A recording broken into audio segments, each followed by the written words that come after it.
I think poetry allows young people to figure out who they are. It allows them to think about their identity, their traditions, their cultures, where they come from, who they come from. It helps them trust themselves. It helps them to honor and love themselves. And it's an art form that you have to grapple and struggle a little bit with. All you have to do is listen to my voice and pause when I say to pause, all right? So go ahead and walk around the room. Go ahead and walk, walk, walk. And you're gonna walk with a little urgency, like you are late to the flight to Adelaide. I really do not want you to miss that flight. Okay, I need you to get there, okay, hurry up, get there, and then freeze. On the count of 3, I want you to say your name and begin your poem as fast and as loud as you can. 1, 2, 3, go. My name is Loud.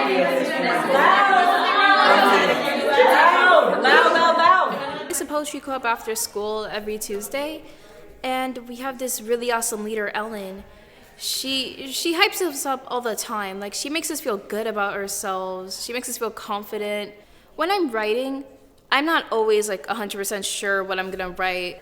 Again, it's real feelings, and I want people to understand my feelings through my writing. So when I go up on a stage, I'm thinking, oh, I have to read this a certain way. I have to be aggressive. People only get it if you put it in their minds. You shove it right in their ear, and they get it. So our poetry residencies are 30 weeks, and when our teaching artists go into the classroom, they are thinking about the craft and the quality of the poems. That's the first part of it, the first portion of the class. But then they're also thinking about getting young people on their feet and to move around, explore performance, expression, vocal warm-ups, thinking about how they use their voices. So they're using theater activities, they're using performance games and techniques to allow students to get the poem that they've worked to craft and build figurative language. They're getting that in the poet's body and for the poet to be able to share that poem with a larger audience. I'm a woman, not yet seen as a valuable being. I am. I'm a woman, free today because those in the past weren't. I'm a woman, and if you ever forget it, I'll be here to remind you again.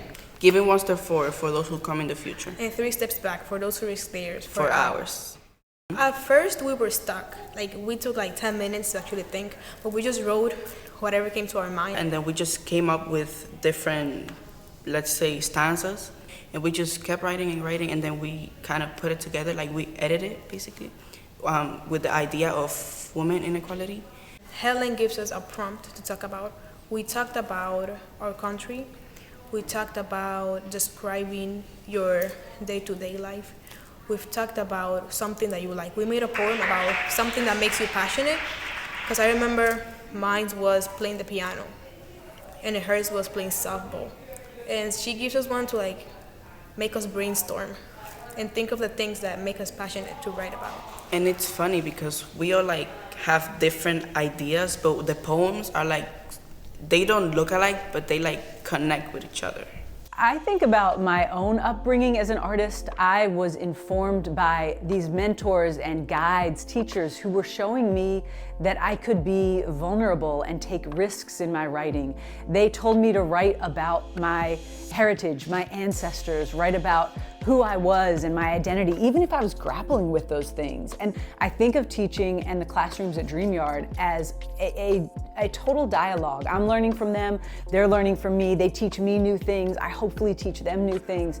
It is a back and forth and an exchange. I don't have all the answers, but I think for them to see someone who is older than them, who has been doing this work for 20 plus years, they see somebody who is in it and can answer some questions for them, and they see somebody who is building right alongside of them. I think that's essential for artists, to see other people who are doing things they want to do and then exchanging tools and exchanging ideas. You gotta shout, right? If you say shouting, I don't believe you. So shout it at me. For those who love the silence, let me worry about my shouting. Even bigger, even bigger, even bigger.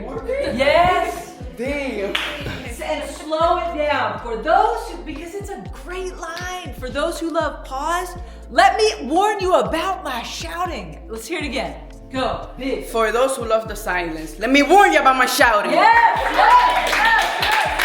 Go. And for those who don't stay quiet, let me thank you for your strength. Yes. Give me 1 step forward for those who come in the future. Yes. 3 steps back for those who risk theirs for hours. Yes.